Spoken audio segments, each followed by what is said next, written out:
नमस्कार, कैसे हैं आप लोग। आशा करते हैं आप लोग ठीक ही होंगे। आप लोगों की पढ़ाई भी अच्छी चल रही होगी। मैं Shivakant sir scholar with Shivakant के यूट्यूब के प्लेटफॉर्म पर आप सभी का हार्दिक स्वागत करता हूं। जैसा कि आप लोग जानते हैं, हम लोग दूसरा लेसन पढ़ रहे थे इलेक्ट्रिक फ्लक्स तथा गॉस की परिमेय, और उसमें हम लोग पढ़ रहे थे एप्लीकेशंस ऑफ गॉस लॉ। ठीक है बेटा, तो चूंकि आप लोग ध्यान देंगे, जैसे बेटा हमने अनंत विस्तार की समतल अचालक प्लेटों के क्षेत्र की तीव्रता होती है, वो मैंने गॉस के लॉ से आपको सिद्ध करवा दिया है। ठीक है, और उसके बाद में चूंकि अचालक प्लेट और चालक प्लेट में इतना ही अंतर होता है कि जब अनंत विस्तार का जब हमने आवेशित अचालक चादर लिया था, तो जिस पृष्ठ पर हम आवेश दे रहे थे, तो जिस पृष्ठ पर आवेश दे रहे थे उसी पृष्ठ पर आवेश आता था। और यहाँ पर क्या होगा, अगर हम किसी समतल चादर को अगर आवेश देंगे चालक में, तो आवेशों का वितरण दोनों पृष्ठों पर आ जाएगा। ठीक है, तो आप लोग पिछली क्लास जाकर के देख लीजिए। ठीक है, सारी चीजें स्पष्ट कर दी गई हैं। आज हमारी हेडिंग है समान पृष्ठ घनत्व की धन तथा ऋणावेशित समांतर अचालक प्लेटों के बीच तथा बाहर वैद्युत क्षेत्र की तीव्रता। ये बेटा एप्लीकेशंस का एप्लीकेशन है ना, एप्लीकेशंस का एप्लीकेशन। जैसे गॉस के परिमेय के अनुप्रयोग हमने अनुप्रयोग की सहायता से E बराबर सिग्मा अपान 2 एप्सिलॉन नॉट सिद्ध कर दिया। अब उसी की वैल्यू हम लोग यहाँ पर डायरेक्ट यूज करेंगे। ठीक है, क्योंकि एनसीईआरटी में ये चीजें दी नहीं हुई हैं। एनसीईआरटी में वही स्टॉप हो जाता है, क्या E बराबर सिग्मा अपान 2 एप्सिलॉन नॉट वहीं तक स्टॉप हो जाता है। अब विद्यार्थियों और अध्यापकों का काम हो जाता है कि आगे आपको क्या अनंत विस्तार की एक समान रूप से आवेशित चालक प्लेटों के बीच कारण वैद्युत क्षेत्र की तीव्रता, और ये आपकी हेडिंग है। ठीक है, इसको आपको ज्ञात करना है। तो चलिए हम चलते हैं। कह रहा है समान पृष्ठ घनत्व की धन तथा ऋणावेशित समांतर अचालक प्लेटों के बीच तथा बाहर वैद्युत क्षेत्र की तीव्रता क्या होगी। यानी इसमें दो चीजें हैं, एक प्लेटों के बीच वैद्युत क्षेत्र की तीव्रता क्या होगी और एक प्लेटों के बाहर वैद्युत क्षेत्र की तीव्रता क्या होगी। यानी इसमें दो हेडिंग समाया हुआ है। और मैं आपके लिए, जैसे हमने धन और ऋण लिया, अब आपको धन के कारण और ऋण के कारण वैद्युत क्षेत्र की तीव्रता इसी की सहायता से आपको ज्ञात करनी होगी। ठीक है, समझ गए होंगे ना। मैंने धन और ऋणावेशित समांतर अचालक प्लेटों के बीच तथा बाहर वैद्युत क्षेत्र की तीव्रता का फार्मूला हम आपको सिद्ध करवाएंगे। लेकिन आपको करना क्या है कि धन के कारण वैद्युत क्षेत्र की तीव्रता बीच और बाहर में, और ऋण के कारण बीच में वैद्युत क्षेत्र की तीव्रता क्या होगी और बाहर वैद्युत क्षेत्र की तीव्रता क्या होगी। इसको आप लोग घर पर कीजिएगा। यदि कोई समस्या होती है तो आप कमेंट करके बताइएगा, निश्चित रूप से उसका आपको जवाब बहुत सहजता के साथ मिलेगा। ठीक है, तो आशा करते हैं कि हमारी बातें आप लोगों को समझ में आ रही होगी, और आप लोग यदि इस चैनल के साथ जुड़े रहे तो आने वाले समय में हर सब्जेक्ट की क्लास आप लोगों को मिलेगी और बेहतरीन ढंग से क्लासेस प्रदान की जाएगी, कहीं कोई समस्या नहीं आएगी। और हम आपको आश्वस्त करते हैं कि यदि आप इस चैनल पर लगातार बने रहते हैं तो फिर आपको अच्छी मार्क्स दिलाने से कोई रोक नहीं सकता है। ठीक है, आइए इस हेडिंग को समझते हैं।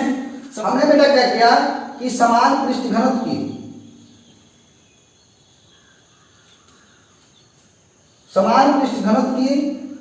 एक समान रूप से आवेशित हमने दो अचालक प्लेटें ले ली। दो अचालक प्लेट, एक ही पृष्ठ हम यहाँ ले रहे हैं, हम एक ही पृष्ठ शो करेंगे। ठीक है, तो अब ये प्लेट आपकी धनावेशित है और ये प्लेट क्या है, ऋणावेशित है, और दोनों प्लेटें एक दूसरे के क्या रखी हुई हैं, समांतर रखी हुई हैं। ये आपका प्लेट 1 है और ये प्लेट नंबर 2 है।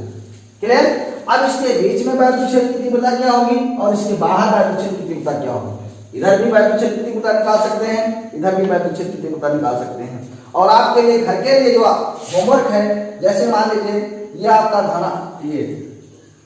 ये दोनों धनावेशित है ना, दोनों धनावेशित, इसके कारण निकालना है, और ये दोनों ऋणावेशित हैं, इसके कारण आपको तीव्रता क्या करनी है, निकालनी। ये दोनों के कारण निकालनी है, इसको हम लगवा लेंगे। ठीक है, तो बेटा हम लैंग्वेज क्या लिखेंगे कि माना दो बड़ी व समतल अचालक प्लेटें जो एक दूसरे के समांतर निर्वात अथवा वायु में स्थित हैं। एक प्लेट आपकी धनावेशित है और दूसरी प्लेट क्या है, ऋणावेशित है, और दोनों के आवेश का पृष्ठ घनत्व सिग्मा क्या है, समान है। तो बेटा अब ये कि जब एक पृष्ठ के कारण जो वैद्युत क्षेत्र की तीव्रता E बराबर सिग्मा अपान 2 एप्सिलॉन नॉट, इसे हम गॉस की परिधि की सहायता से प्राप्त कर चुके हैं। हम यहाँ पर उसकी वैल्यू यहाँ डायरेक्ट पुट करेंगे, ठीक है, समझ रहे हैं। तो आइए इसके लैंग्वेज को हम देखते हैं। तो इसमें करना क्या रहेगा कि इसके बीच में आपको वैद्युत क्षेत्र की तीव्रता, मान लीजिए बीच में कोई बिंदु P है, इस पर वैद्युत क्षेत्र की तीव्रता निकालनी है, और प्लेटों के बीच प्लेटों के बाहर कोई एक बिंदु P डैश है, यहाँ पर आपको वैद्युत क्षेत्र की तीव्रता ज्ञात करनी है। यानी प्लेटों के बीच में वैद्युत क्षेत्र की तीव्रता क्या होगी और प्लेटों के बाहर वैद्युत क्षेत्र की तीव्रता क्या होगी। क्लियर? तो आइए इस लैंग्वेज को हम लोग बोर्ड पर देखते हैं। इसको आप लोग अपने नोट्स में उतार लीजिएगा। तो है क्या, माना दो बड़ी व समतल अचालक प्लेटें, एक व दो जो क्रमशः धनावेशित और ऋणावेशित है। दो प्लेटें हैं, एक प्लेट आपकी धनावेशित है और एक प्लेट आपकी क्या है, ऋणावेशित है। दोनों के आवेश का पृष्ठ घनत्व क्या है, समान है, और दोनों वायु में एक दूसरे के समांतर रखी हुई हैं, ठीक है। तो माना दो बड़ी व समतल अचालक प्लेटें, एक व दो जो कि क्रमशः धनावेशित तथा ऋणावेशित है, निर्वात अथवा वायु में एक दूसरे के समांतर रखी हैं तथा प्रत्येक प्लेट पर आवेश का पृष्ठ घनत्व सिग्मा है। यानी इसका पृष्ठ घनत्व सिग्मा है और इसका भी पृष्ठ घनत्व क्या है, सिग्मा है। अब बेटा हमको प्लेटों के बीच में एक बिंदु क्या है, P है, जिस पर वैद्युत क्षेत्र की तीव्रता हमें ज्ञात करनी है। समझ रहे हैं? प्लेटों के बीच में एक बिंदु P है जिस पर वैद्युत क्षेत्र की तीव्रता हमें ज्ञात करनी है। तो वैद्युत क्षेत्र की जब तीव्रता निकालेंगे तो हम पहले देखेंगे क्या, प्लेट 1 के कारण बिंदु P पर वैद्युत क्षेत्र की तीव्रता। प्लेट 1 क्या है, जो कि धनावेशित है ना। तो बेटा धनावेशित के कारण जो वैद्युत क्षेत्र की तीव्रता होती है, मान लीजिए प्लेट 1 के कारण वैद्युत क्षेत्र की तीव्रता E1 है, तो E1 जो होगी बिंदु P पर, ये इससे दूर होगी। E1 जो होगी वो क्या होगी, इससे क्या होगी, दूर होगी। E1 की दिशा इससे दूर होगी, है ना, इस प्लेट से दूर होगी, और प्लेट की क्या होगी, परपेंडिकुलर होगी, ठीक है। अब बेटा इसके कारण, अब चूंकि एक ऋणावेशित है, मान लीजिए इसके कारण बिंदु P पर जो तीव्रता है वो E2 है, तो E2 जो होगी, E2 की दिशा किधर होगी, इस प्लेट की ओर होगी। समझ रहे हैं? इस प्लेट की क्या होगी, ओर होगी। बोलो भाई, धनावेशित के कारण जो वैद्युत क्षेत्र की तीव्रता E1 होगी वो प्लेट 1 से दूर होगी, और ऋणावेशित प्लेट के कारण जो बिंदु P पर वैद्युत क्षेत्र की तीव्रता E2 होगी वो इसी की ओर होगी। अब देखेंगे E1 और E2 दोनों एक ही दिशा में हैं। अब हम लोग जानते हैं कि हम लोग E1 की वैल्यू फाइंड कर चुके हैं गॉस की परिधि की सहायता से, तो हम यहाँ पर वैल्यू डायरेक्ट पुट करेंगे, ठीक है। तो बेटा अब देखेंगे प्लेट 1 के कारण बिंदु P पर वैद्युत क्षेत्र की तीव्रता E1 बराबर हो जाएगा सिग्मा अपान 2 एप्सिलॉन नॉट। ये क्वेश्चन नंबर फर्स्ट हो जाएगा, और ये होगा प्लेट 1 से दूर, प्लेट 1 से दूर। क्लियर?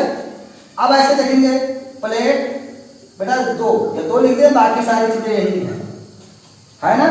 तो यहाँ जो E2 होगा वो सिग्मा अपान 2 एप्सिलॉन नॉट, ये हो जाएगा क्या, प्लेट 2 की ओर।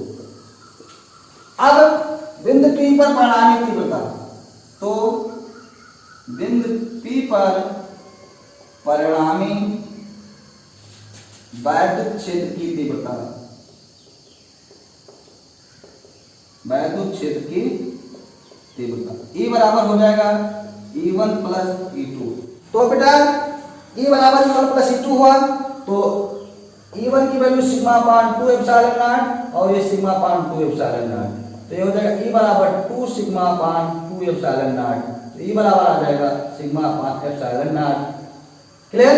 और सिग्मा बराबर क्यू अपान ये होता है, ये भी आप वैल्यू पुट कर सकते हैं।